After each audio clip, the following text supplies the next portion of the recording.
네, 박근혜 대통령이 중남미 4개국 순방을 마치고 귀국했습니다. 성완종 리스트 파문이 여전히 전국을 강타하고 있고 4.29 재보선이 이틀밖에 남지 않은 상황에서 어떤 해법을 내놓을지 주목되고 있는데요. 네, 한편 성완종 회장의 특별사면과 관련한 진실 공방이 친노 대 친이의 대립에서 여야 전체의 기싸움으로 번진 모양새인데요. 오늘 대통령 리더십 연구원 원장인 최진 원장님 그리고 김성수 시사평론가 두 분 모시고 자세하게 이야기 나눠보겠습니다. 안녕하세요. 예, 안녕하십니까. 네, 박근혜 대통령이 순방을 마치고 귀국을 했습니다. 먼저 이번 순방 성과 어떻게 좀 평가를 하고 싶으세요? 뭐 일단 성과는 긍정적으로 평가합니다. 좀 특이한 점은 외유 중에 최장기였죠. 10박 12일간이었고 그리고 완전히 이번 같은 경우는 이제 중소기업을 특화한 그런 세일즈 외교였습니다. 그래서 75개 기업이 가서 78개 정도 갖고 MOU를 체결하고 7천억 가까운 그런 뭐 이 액수의 계약을 맺었기 때문에 일단 뭐 성과는 긍정적으로 봅니다. 다만 과거의 성과에 따른 해외 순방에 따른 국내 정치적 효과는 거의 없었다. 지금 지지도가 한 35% 정도 되는데요. 과거 같으면 한 5% 정도 이상 올라갑니다. 국내 지지도. 그러나 이번엔 전혀 효과가 없었다는 것은 오히려 역효과가 날 정도로 해외 순방이 국내 정치화는 전혀 도움이 되지 않는다라는 것이 이번 순방 때 이제 사실 나타난 셈이죠. 네. 예. 사실 순방에 대한 성과는 항상 순방을 하면 성과가 있죠. 여행 가기 위해서 대통령이 나가는 경우는 없지 않겠습니까? 그런데 그 성과들이 얼마나 국내의 어떤 산업을 재편한다든가 혹은 새로운 그 활로를 모색한다든가 그런 부분에 도움이 됐을까 이런 부분을 따져보는 것인데 실제 이번 성과에서는 그렇게 두드러진 그 새로운 그 개척점들이 보이지 않는다는 점이 굉장히 안타깝고 네. 중소기업들의 활로를 찾는다라고 하는 그런 아이디어는 나쁘지 않았지만 그런 것들은 이전에 이제 진행되어 왔던 그런 다양한 흐름들 속에 그 같이 놓여 있는 게 아닌가. 다시 말해서 새롭게 뭔가를 갖다가 개척했다라고 보기는 좀 어렵지 않나 이런 생각이 들고요. 네. 또 사실 그 어쩔 수 없이 순방 일정 중에 있었어야 되겠지만 뭐 케이팝 팬들을 갖다가 만난다든가 혹은 패션쇼에 참가한다든가 이런 모습들이 국내의 긴박한 그런 정치 일정과 대비되는 모습들을 보여서 그런 부분들이 오히려 말씀하신 대로 약간 역효과로 작용한 그런 면들도 있다 이렇게 보겠습니다. 네, 말씀하신 것처럼 지금 뭐 국내에는 워낙 산적한 혈안들이 많았기 때문에 돌아오는 길도 그게 가볍지만은 않았을 거라는 생각이 드는데요. 일단은 대국민 사과에 대해서 야당뿐만 아니라 여당에서도 지금 굉장히 압박을 하고 있습니다. 어떻게 예상해 볼 수 있을까요?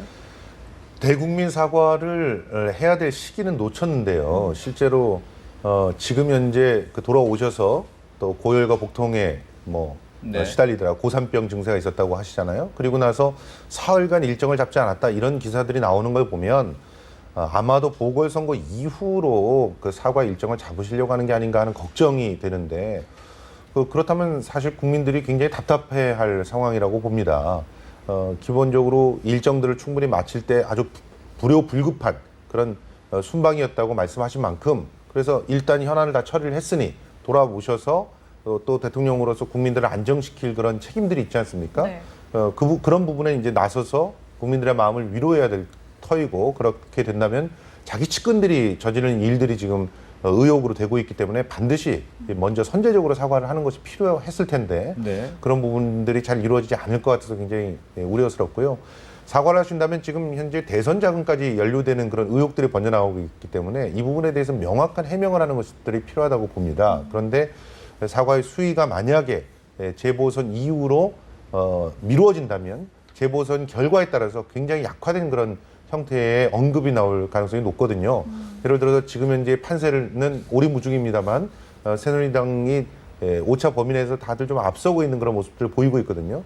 그런 상황이 유지가 된다. 그랬을 때 새누리당이 이긴다라고 한다면 그냥 가벼운 유감 표명 정도에 그치지 않을까. 혹은 뭐 국무회의 정도에서 또 언급하고 뭐 심려를 끼친 점에 대해서 유감을 갖는다. 이 정도로 사과를 하시게 된다면 네.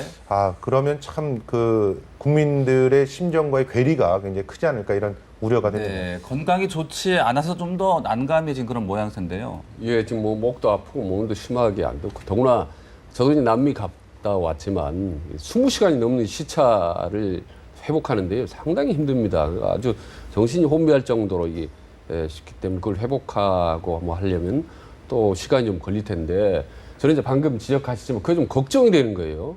박근혜 대통령 리더십 스타일이 참 제대로 일은 하긴 하는데 타이밍을 매번 놓치지 않습니까? 타이밍을. 연말 연초에 뭐 정윤회 대통령 3.1방 문제 때도 보면 인사 때도 그렇고 말이죠. 기다리다가 국민들이 결국 지칠 대로 지치면 그때야 마지막에 카드를 내놓는. 그것 때문에 일은 해놓고 항상 효과는 없어버리는 건데 이번에도 마찬가지 방금 제가 했다시피 지금 타이밍이 중요합니다. 총리를 사퇴를 수리하는 문제, 그다음에 사과하는 문제 이것도 요 며칠 사이에 놓치면 효과가 또 없는 겁니다. 이미는 국민이 지금 화날 때는 화난 상태인데 대통령 입장에서는 박근혜 기존의 스타일로 볼 때는 이렇게 생각할지 모르죠. 아직 구체적으로 물증이 드러난 건 아무것도 없지 않느냐. 이 소문이 무성하고 아직도 이것도 어떤 거에 모르기 때문에 좀 더 기다려보자라는 어떻게 보면 안이한 생각으로 비칠 수가 있는 거죠. 그래서 사실이 나왔건 나왔지도 않아 여론이나 국민들 민심을 최악으로 치닫기 때문에 가급적이면 빨리 국민들에게 네. 사과를 하고 진솔하게 해야 돼요. 김무성 대표가 이미 사과를 할 거라고 뭐 미리 선거 과정도 얘기했지 않습니까? 사실상 공개적으로 대통령에게 사과를 하셔야 됩니다라고 요청한 거나 다름없죠. 그렇죠. 네. 그러니까 빨리 사과가 국민들에게 좀 낮은 자세를 보여주는 것이 그나마 내일 모레 선거에 좀 긍정적으로 작용을 한다고 보죠. 네, 이완구 총리 사표 수도 좀 빨리 해야 된다라고 보십니까? 그렇죠. 이미 사표를 수리한 거나 다름없고 국민들은 총리로 생각하지 않습니다. 이미 뭐 식물총리란 말도 뭐 필요 없을 정도로 이미 끝나버린 상태인데 지금 뭐 오늘 아침 보니까 집에 있는서 이렇게 체크하는 모습도 뭐 카메라에 잡히고 또 중요한 사안은 또 일부 또 도장 뭐 결제도 하고 한다는데 모양이 우습지 않습니까? 빨리 끝난 건 빨리 끝난 대로 정리를 해버리는 것이 국민들 입장에서도 시원시원하죠. 네. 네. 그래서 이제 후임자가 누가 될지 관심이 쏠리고 있는데 그 김무성 대표 같은 경우는 이정현 최고위원의 실명까지 거론을 하면서 호남 총리론을 얘기하고 있습니다. 그 속내는 어떻게 볼 수 있을까요? 지금 새누리당 내에서요. 사실 김무성 대표와 일정 정도 각을 세울 수 있고 그리고 차기의 대권 후보로 떠오를 수 있는 사람들은 호남 사람이 없어요. 그러니까 호남 총리론이라고 하는 것은 몇 가지 김무성 대표 입장에서는 굉장히 그 참신한 카드가 될 수 있는 것이죠. 일단 첫 번째로는 호남의 민심을 달랠 수 있다. 과연 달래질 수 있는가? 이건 또 논외로 하고 이 호남 총리론을 부각시키면서 프레임을 그렇게 짜라 나갔을 때는 뭔가 탕평책이랄지 화해랄지 이런 얘기들을 계속 붙일 수가 있지 않습니까? 그렇게 이제 언론 플레이를 하면서 일정한 이미지 개선을 할 수가 있고 또한 호남 쪽의 주자 중에서 새누리당 내에서는 김무성 대표를 위협할 사람이 없어요. 네. 그렇다고 한다면 호남 총리를 두면서 철저하게 관리를 하면서 앞으로 그 실속을 차리겠다는 그런 생각들이 있는 것이죠. 그런 측면에서는 최고의 카드가 될 수가 있는 거죠. 만약에 이제 김문수 전 도지사라든가 이런 사람들이 총리로 낙점이 됐다. 그러면 굉장히 힘들어지는 그런 일들이 보이지 않겠습니까? 그래서 네. 그렇게 주장을 한다고 볼 수 있는데 이게 철저히 정치적인 계산이 아닌가 이렇게 생각합니다. 예, 저도 뭐 이게 절묘한 제안이라고 보는데요. 네. 일거삼득을 노렸는데 우선 광주에서 그 말을 한 겁니다. 광주 보궐선거 있지 않습니까? 그러니까 광주 후보에게 상당히 표를 좀 올릴 수 있는 효과도 있고 두 번째로는 본인의 통합적인 이미지를 높일 수 있는 거죠. 나는 박근혜 대통령은 뭐 탕평 인사를 하지 않겠지만 나는 얼마든지 할 수 있다라는 걸 운연중에 과시할 수 있는 그런 그 기대 효과도 있고 또 하나 중요한 포인트가 있는데요. 관악 선거가 지금 초박빙 아닙니까? 관악을 여야 누가 이기느냐에 따라서 이번 승패에 상당히 바로미터인데 관악 유권자들의 상당수가 호남 사람들입니다. 네. 예, 바로 그런 점에서 호남 총리론이 비록 멀리 광주에서 얘기했지만 서울에 있는 관악구에 있는 유권자들에게 영향을 미치기 때문에 이번 호남 총리론은 상당히 절묘하고 괜찮은 네. 전략적 그런 제안이었다고 보는 거죠. 네. 실제로 호남 총리론의 실현 가능성도 있다라고 보십니까? 저는 좀 솔직히 낮다고 봅니다. 박근혜 대통령이 스타일상 본인은 관료 출신과 오랜 인연이 있고 하는 그런 영어지면 뭐 로얄티 깊은 그런 인간관계가 있는 사람 중에 현재 거론되고 있는 사람은 사실 그렇게 별로 없습니다. 그래서 다만 이제 될 때까지 계속 하마평은 호남 출신들이 무성할 네. 것이다. 결국은 과거에 비서실장 15명 있지만 이미 한 10명 정도인데 그중에 호남 출신 무성하다 결국은 또 박근혜 대통령이 좋아하는 스타일을 또 되지 않을까. 가점하지 않을까. 예. 아니, 정말 고심이 클 것 같은데요. 예. 이번에는 어떤 기준으로 좀 골라야 될까요? 뭐 그런 상식과 또 지금 현재 사태를 갖다 정확하게 분석하신다면 도덕성과 강직성을 가장 우선으로 보지 않을까 이렇게 생각을 하지만 네. 그렇지만 말씀하신 대로 자기와의 친밀도 그리고 충성도 이런 것들을 놓고 또 선정할 가능성이 높지 않을까 이런 생각이 듭니다. 그래서 굉장히 안타까운데 실제로 지금 현재 사태를 수습할 수 있는 방법은 어떤 의미에서는 책임 총리로 보일 수 있는 사람들이 나와야 되는 거죠.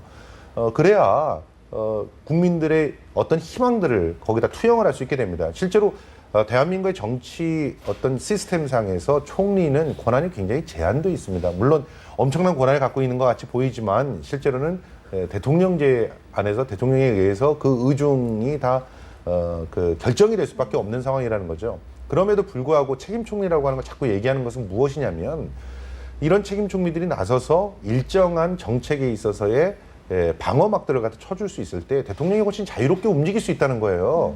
그런데 그런 유효한 방어막들을 정말 그야말로 아주 정치적이지 않은 방식으로 사용을 하시는 게 굉장히 안타까운 거죠.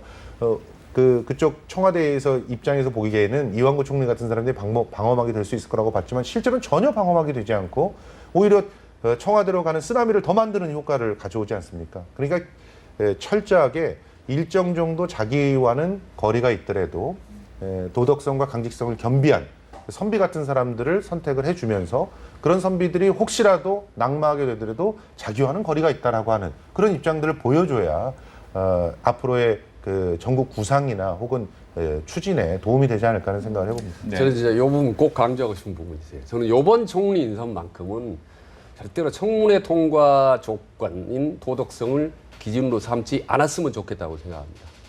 절대로 역설적으로. 왜냐하면요. 지금까지 총리들은 전부 청문회 조건으로 도덕성을 삼았지만 예상외의 복병들이 생겼습니다. 안대희, 문창급, 이완구 다 청문회 통과 조건을 염두에 두고 총리를 만든 사람들이거든요. 그러나 결국은 예상외의 복병들이 터져서 결국은 낙마를 했습니다. 그러니까 아마 다음 총리도 아무리 연구를 하고 해서 도덕성으로 통을 해봐야 네. 청문회 때 어떤 상황이 나올지 모릅니다. 그건 하늘에 맡기고 그건 기본 조건입니다. 도덕성이 문제 있는데 총리를 시키겠다 이런 대통령이 어디가 있겠어요. 다만 이번만큼은 집권 3년 차입니다. 이제는요 부패 청산유 개혁 이후에 상당히 저는 때가 좀 늦다고 봅니다.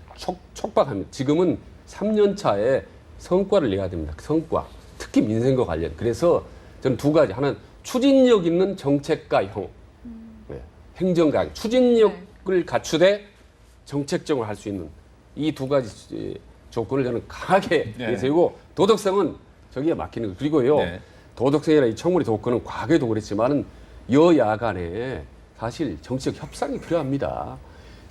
여야 간에 불통이 되면요 소통이 안 되면 야당 무슨 수를 써서라도 낙마시키려고 총력 공세를 할 거고 여야 간에 협상이 되고 뭔가 좀 소통이 좀 되면 어느 선까지는 묵인해주고 할 수 있거든요.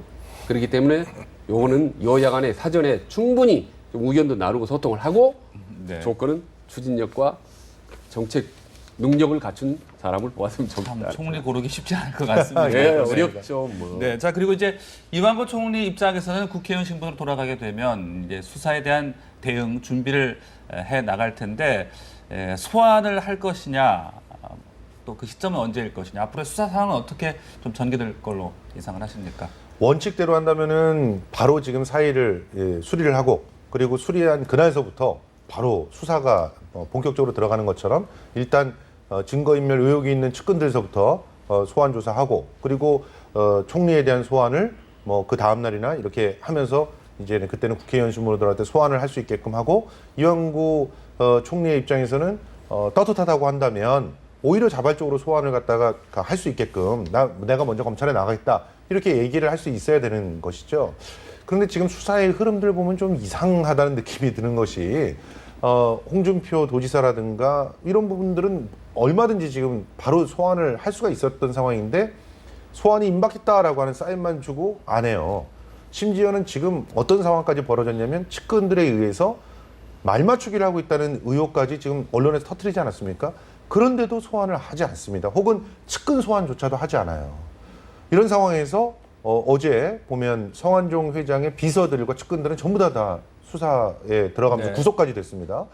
그러면 이렇게 되면 국민들이 어떻게 생각하냐면 이게 그 소문이 날 것들은 다 차단을 하고 뭔가 지금 그림 그리기에 들어간 거 아니야? 다시 말해서 이제 전형적인 물타기 수사를 하고 있는 거 아니야? 이런 의혹들을 또 불러일으킬 수가 있거든요. 그러면 정말 불행입니다.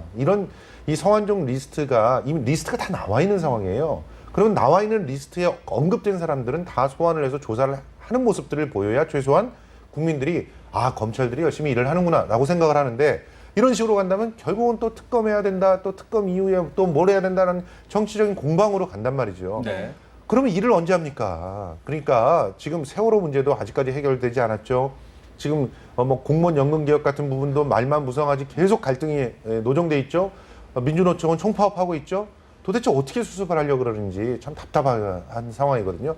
빨리 소환 조사를 할 수 있게끔 적극적으로 총리 입장에서도 도움을 주는 것만이 이제 마지막 남은 애국이다 이렇게 생각을 하고 있습니다. 이런 가운데 이제 특별사면 특혜 의혹도 여야가 굉장히 열을 올리고 있는데 여러 명의 이름이 거론이 되고 있습니다. 네. 어떻게 보셨어요? 그런 저는 뭐 아주 일관되게 주장하는 게 결국은 저도 이제 뭐 청와대에 있어봤고 또 사면 그 과정을 또 겪어봤지만 이건 한마디로 뜨는 권력과 지는 권력의 마지막 정치적인 협상입니다. 그렇죠. 이게 바로 재벌들이 대기업 총수를 하는데 그 중에 한 명이 이제 성완종인 거죠. 네. 근데 보면은 성완종 특별사면 같은 거 보십시오. 자, 어떻게 하면은 이명박 정부 인수위 자문위원이 될 수 있나요?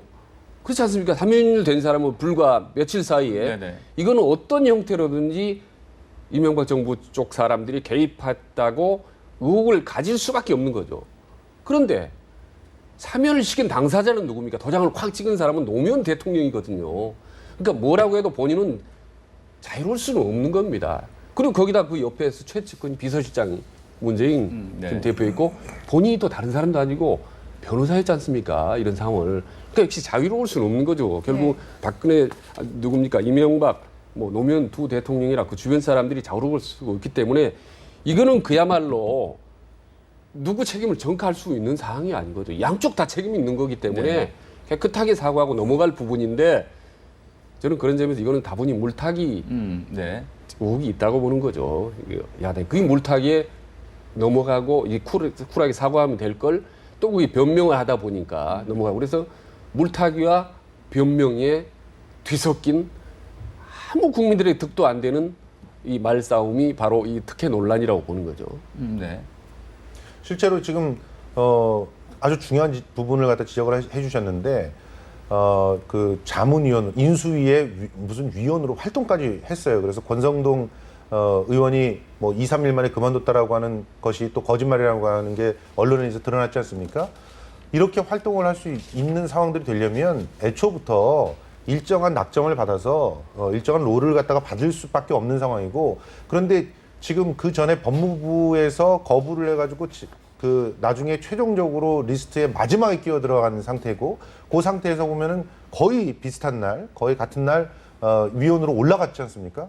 그럼 당연히 강력한 인수위의 요청이 있었을 테고 그 정도의 요청이라면 최소한 이상득 위원 이전까지 이상득 그 의원 이상까지는 갈 수 있는 힘이 있어야 그렇게 조정을 할 수가 있었겠죠. 그런데 결과적으로 책임은 나눠져야 되는 거 아닙니까? 그렇다고 한다면 애초에 이 문제를 빨리 해결하려고 했다면 새정치민주연합 쪽에서 이런 문제가 나왔을 때 도장 찍은 거는 노무현 대통령이니까 그 부분에 대해서 깨끗하게 사과를 한다. 하지만 이 부분은 강력하게 이런 요청들이 있었다라고 하는 걸 공개를 하고 그리고 그 부분에 대해서 책임을 갖다가 확실하게 물었으면 되는 것인데 나는 전혀 상관없다. 책임이 다 저쪽이다라는 식으로만 네. 공방을 하면 이건 계속 프레임에 말려드는 꼴이 되거든요.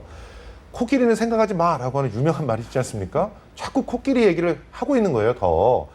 오히려 이 부분은 아무 문제 없어. 우리는 다 털어버리고 그리고 실제로 성완종 리스트에 대해서 공격을 하는 그런 일들이 있었어야 될 것 같은데 지금 굉장히 좀 어설프게 서로가 대응을 하게 되면서 불필요한 그런 수사의 흐름들까지도 만들어지고 있는 것 같아서 안타깝습니다. 그러니까 한 말씀을 더 붙이면 대한민국 최고의 로비의 달인인 성완종 전 회장이 자기 정치적 목숨이 죽고 사는 특혜별 사면 문제를 어느 한쪽만 로비를 했겠습니까?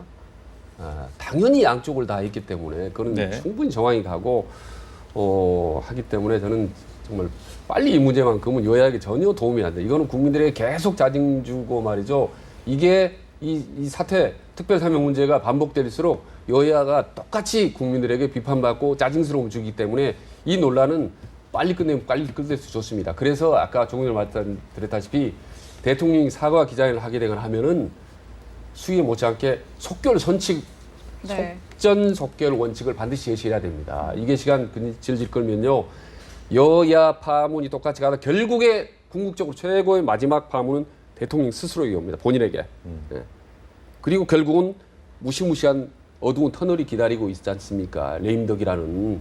그러니까 그거 빨리 그전 자르려면 모든 사건들을 속전속결로 끝내도록 그렇게 공개적으로 천명을 할 필요가 있다고 봅니다. 한 가지 좀 궁금한 게요. 지금까지 밝혀진 대로라면 2007년 12월 27일 대통령 결재 때는 없었다가 며칠 뒤에 국무회의 통과 직전에 이름이 추가가 됐습니다. 이게 일단은 가능한 일인지도 좀 짚어보고 싶어요. 상식적인 입장에서는 불가능한 일이죠. 아. 그런데 이걸 가능하게 했다라고 하는 것은 그야말로 말씀하신 대로 협상이죠. 이 사이에 협상이 있었으니까 예. 국무회의 때 끼워넣기가 된 거 아니겠습니까? 그럼 협상은 요구가 없는데도 협상이 됩니까? 당연히 강력한 요구. 그것도 어떻게 보면은 지능 권력 정도가 아니라 그 다음에는 진짜 짐 싸시는 것만 남은 거예요. 그 이후에 그래서 얼마나 모욕들을 당했습니까? 노무현 대통령이. 심지어는 무슨 하드디스크까지 다 뜯어가는 그런 모욕들을 당했잖아요. 그러면 얼마나 세게 네. 그 압박을 했으면 법무부에서 리스트가 올라와서 뺐는데도 나중에 가서 마지막 날 집어넣겠어요. 예. 그런 압박들에 대해서 책임을 전혀 질지 않으려고 하는 그런 새누리당의 모습들도 참 국민들한테 굉장히 불편하게 다가가고 있는 것이고 도장을 막 어떻게 됐든 간에 마지막에 도장을 찍으면서 국민들한테 부담을 안겨준 것도 사실 아닙니까? 그 부분에 대해서는 분명히 또 책임을 져야 되는 것도 새정치민주연합의 입장이 돼야 된다고 봅니다. 네. 4.19 재보선 이제 코앞으로 다가왔습니다. 이 성완종 리스트 때문에 여러 가지 좀 어수선한 그런 상황인데 판세 어떻게 좀 분석을 하고 계십니까?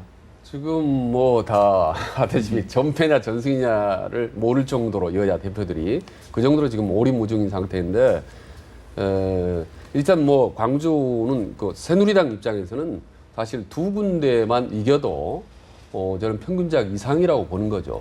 근데 결국 요번에 그나마 어느 쪽이 좀 더 이겼지 우세했지라는 바로미터는 조금 전에 말씀드린 이제 관악이라고 보는 거죠. 관악이 왜냐하면 27년 동안이나 완전히 야당이 사실상 지배했던 지역인데 초박빙으로 가고 있다. 더구나 이 성완종이라는 엄청난 악재에도 불구하고 지금 저 정도 한다는 것은 상당히 좀 우아할 정도 아니겠습니까? 근데 하물며 거기서 관악에서 이기고 플러스 1 내에서 하나만 더 이긴다면 새누리당으로서는 우리는 이겼다. 할 만큼 했다라고 큰 소리 칠 만한 그런 판세가 되는 거죠. 네. 실제로 예. 네. 관악과 성남을 따게 되면 무조건 승리했다고 할 겁니다.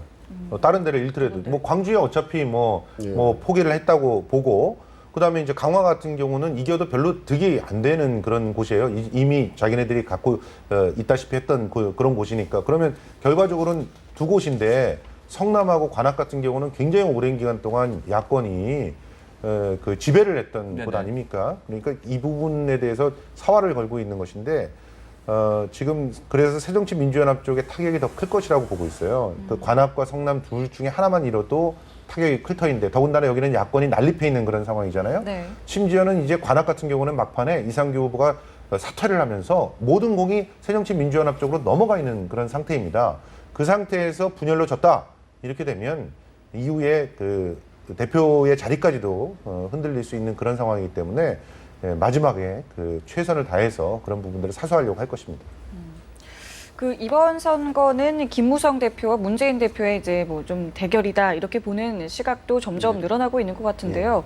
이번에 만약에 선거 결과가 나쁠 경우에 누구에게 좀 더 타격이 갈 수 있을까요? 그러니까 보면요, 일단 뭐 김무성 대표는 믿져야 본전 이상입니다. 그렇죠. 특히 두 군데만 돼도 이겼다고 얘기할 수 있고 이미 이번 박근혜 대통령 출국 전에 단 두 사람이 청와대에서 독대하는 모습으로 해서 유상이 상당히 올라갔지 않습니까? 네. 거기다가 지금처럼 성완종이라는 핵폭탄이 떨어졌는 불구하고 2개 이상을 했다라고 하면 지금보다 훨씬 더 대권 주자로서 이제 위상이 더 강화되고 또 위기관리 리더십, 인내라는 긍정적인 평가를 받을 거라고 봅니다. 다만 이제 문재인 후보 같은 경우는 믿져야 손해보는 정도로 방금 이제 이미 설명을 하셨지만은 왜냐하면 특히 성완종 이 게이트라는 정국이라는 이 엄청난 어떻게 보면 새정치연합에서는 호재인데 그것도 제대로도 활동을 못하고 또 거기나 막판에 저쪽에 뭐 특혜 논란에 휩쓸려 들어가면서 결국은 이 유리한 국면을 활용하지 못했다라는 점에서 문재인 후보는 대표는 이제 상당히 어려울 수가 있죠. 두 개만 못 이겨도 만약에 네. 관악에서만 뺏긴다 하더라도 상당히 거기다가 만약에 광주 선거까지 무소속 후보에게 천정배에게 넘어가 버릴 경우는 상당히 리더십의 치명타를 막을 수 있다. 야권이 재편될 겁니다. 갑자기 급속도로 재편되는 그런 모습들을 보일 테고요. 그래서 저는 오히려 지금 선제적으로 명분이라도 잡아야 될 때가 아닌가 하는 생각이 들거든요. 이렇게 오리무중이라고 한다면 차라리 야권 단일화를 하겠다라고 하면서 뭐 과감하게 광주 정도에서는 내려놓는 모습들을 보인다면은 그러면은 오히려 이후에 자기의 책임들로 오는 예봉들을 꺾을 수가 있겠죠. 그리고 새로운 위기관리 리더십을 갖다 또 보여줄 수가 있는데 지금 보면은 참 그 열심히 하고 계신데 너무 좀 소모적인 그런 그 운동들 중심으로 가고 있는 건 아닌가 하는 생각이 들어서 굉장히 안타깝습니다. 네, 네. 알겠습니다. 오늘 저희 두 분 말씀 여기까지 듣겠습니다. 고맙습니다. 예, 고맙습니다. 감사합니다.